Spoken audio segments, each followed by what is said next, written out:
Hello guys, आप सबका स्वागत है हमारे यूट्यूब चैनल रजनी क्लासरूम में। और आज के इस वीडियो में हम पढ़ेंगे human eye and colourful world का part 1, video part 1 first lecture है इस चैप्टर का। और ये चैप्टर आता है हमारी क्लास 10th की साइंस के अंदर। और ऑब्वियसली सीबीएसई एनसीईआरटी का चैप्टर नंबर ये 11 है और ये टर्म 1 के एग्ज़ाम्स के अंदर आता है। तो ये बहुत ही इम्पोर्टेंट चैप्टर है और इस वीडियो को अंत तक ज़रूर देखें ताकि ह्यूमन आई और ह्यूमन आई कलरफुल वर्ल्ड से रिलेटेड जितने भी इम्पोर्टेंट कॉन्सेप्ट्स हैं वो आपको पता चले। तो पार्ट 1 में हम कुछ टॉपिक कवर करने जा रहे हैं और वो टॉपिक्स हैं हमारी working of human I, persistence of vision और कुछ डिफेक्ट्स विज़न के कुछ डिफेक्ट्स हैं आँखों के, उनके बारे में हम डिस्कस करेंगे। तो without wasting much time we should start this chapter. तो स्टार्ट करते हैं ह्यूमन आई से। और इस टॉपिक में हम पढ़ेंगे कि ह्यूमन आई कैसे वर्क करती है, कैसे ह्यूमन आई की फंक्शनैलिटी होती है, क्या क्या पार्ट्स होते हैं। और इस ह्यूमन आई के डायग्राम को हम काफ़ी अच्छी तरह से समझेंगे और इसके एक एक पार्ट को याद करेंगे।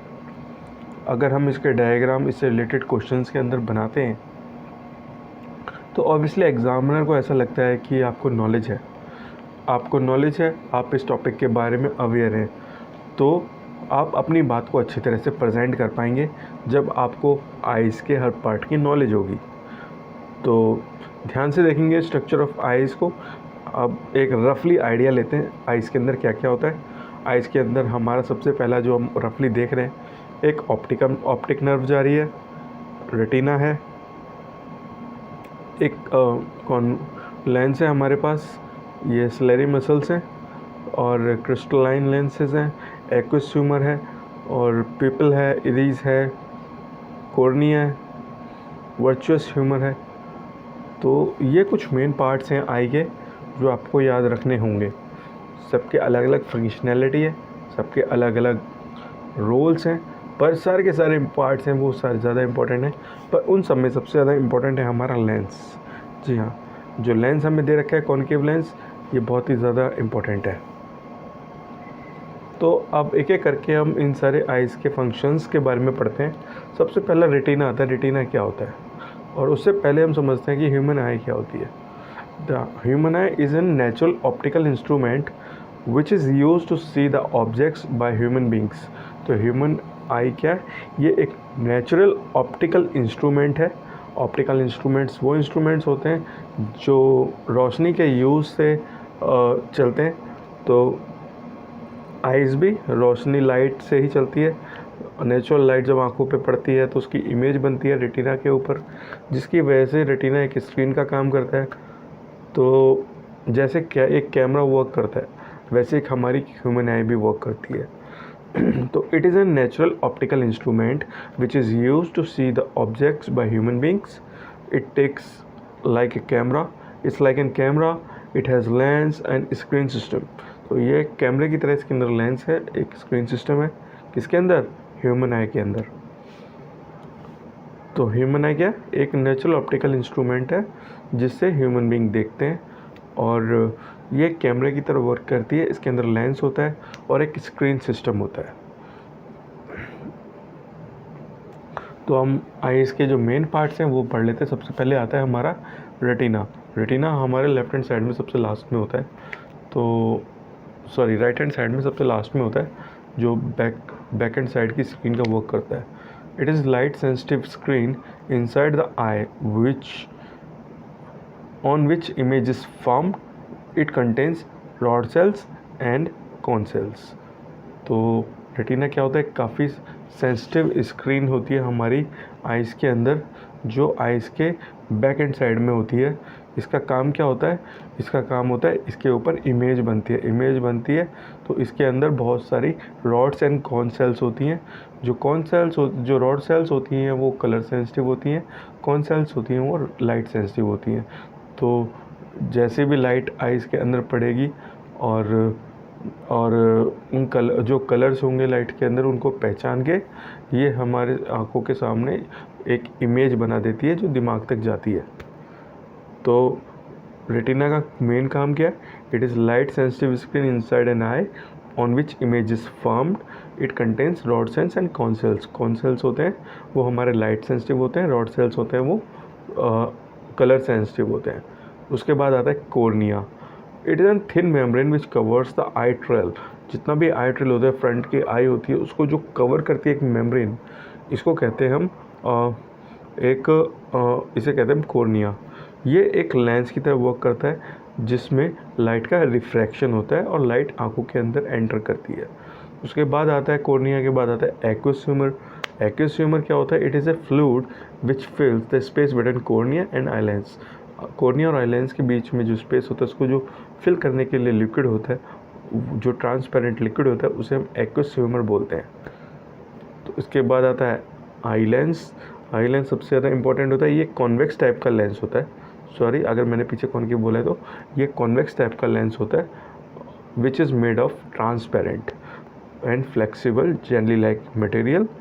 ये कॉन्वेक्स टाइप का लेंस होता है, एक कन्वर्जिंग टाइप का लेंस होता है.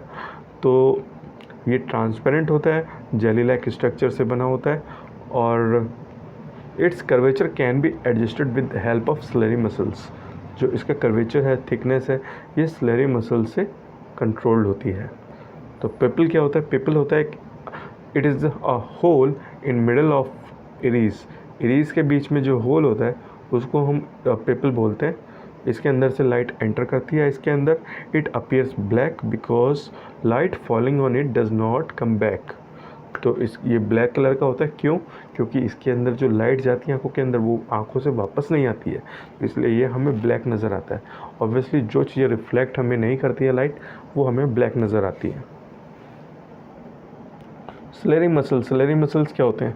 Ciliary muscles, these are the muscles which are attached to the eye lenses that can be modify the shape of eye lens, which leads to the variation in the focal length.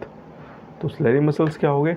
These are the muscles which attach to the eye lens. ये eye lens से जुड़े हुए muscles होते हैं जो eye lens की shape को modify करते हैं, variation करते हैं according to the variation of focal lens.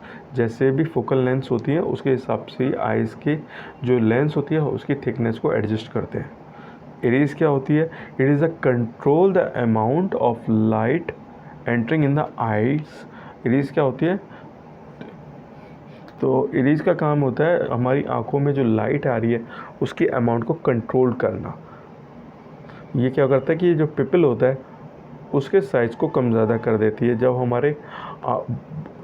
हम काफ़ी ज़्यादा ब्राइट लाइट में आते हैं तो हमारे आंखों का पिपल होता है वो काफ़ी नैरो होता है, क्योंकि तेज़ लाइट में इरीज क्या करती है, ये बहुत नैरो हो जाती है, जिसकी वजह नैरो पिपल कर देती हैं, जिसकी वजह से क्या होता है जो ब्लैकिश एरिया है आँख का वो काफ़ी छोटा हो जाता है, जिससे क्या होता है बहुत ही कम अमाउंट की लाइट आँखों के अंदर जाती है और जो लेंस के ऊपर जो स्ट्रेन है वो कम होता है. आंखें रिलैक्स करने की कोशिश करती हैं लेंस को. और इसका जब अपोजिट की बात करें तो जब लाइट कम होती है तब इरीज पिपल को काफ़ी ब्रॉड कर देती है, जिसकी वजह से क्या होता है मैक्सिमम अमाउंट की लाइट आंखों के अंदर एंटर करती है और आइज़ पूरी कोशिश करती है कि लेंस में ज़्यादा से ज़्यादा लाइट एंटर करे और हम चीज़ों को क्लियरली देख पाएँ.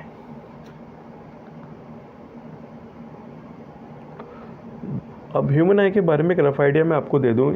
इट इज़ एन आई विच रफली स्पेरिकल इन शेप.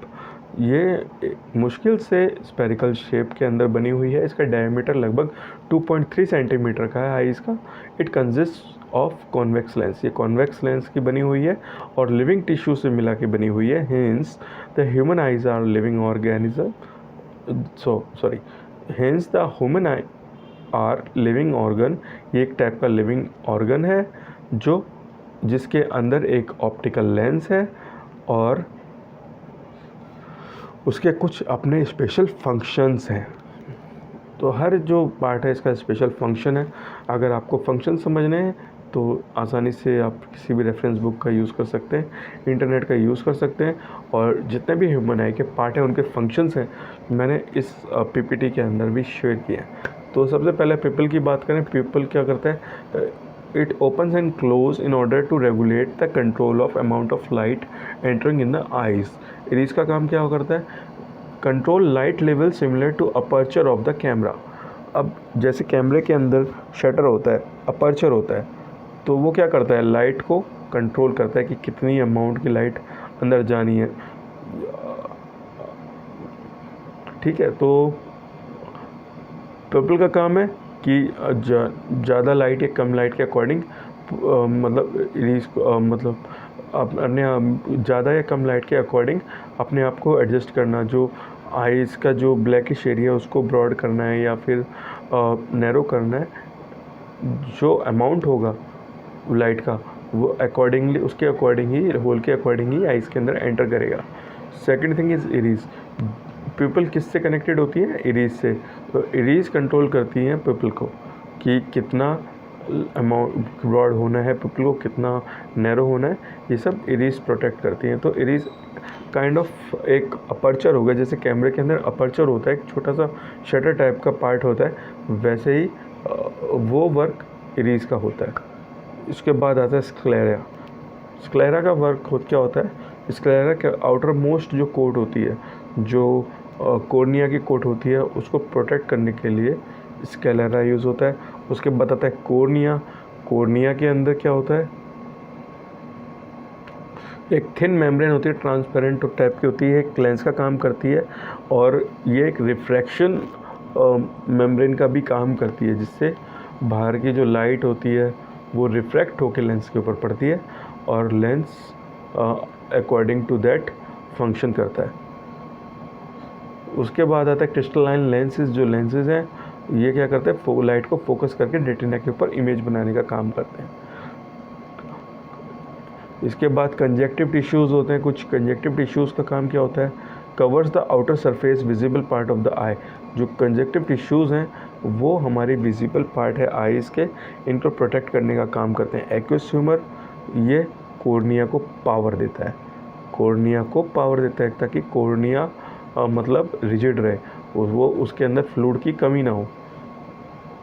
उसके अलावा वर्चुअस ह्यूमर होता है. वर्चुअस ह्यूमर आई को प्रोटेक्ट करता है कि आई की शेप बराबर बनी रहे, लेंस बराबर बने रहे, लेंस को कोई डैमेज ना हो, रेटिना को कोई डैमेज ना हो. इसके अलावा रेटिना होता है. रेटिना क्या काम करता है? It captures the light coming focused by the lens. Lens ने जो लाइट को फोकस किया होगा उसको ये कैप्चर करता है और उसके इम्पल्सेस को इलेक्ट्रिकल फॉर्म में चेंज करके ब्रेन तक पहुंचाता है थ्रू ऑप्टिकल नर्व. तो इसके अलावा ऑप्टिक नर्व का क्या काम होता है? ऑप्टिक नर्व होती है, ये क्या करती है? इलेक्ट्रिक सिग्नल्स को ब्रेन तक ट्रांसफ़र करती है. सिलेरी मसल्स क्या करते हैं? लेंस की अमाउंट थिकनेस को वो कम या ज़्यादा करते हैं.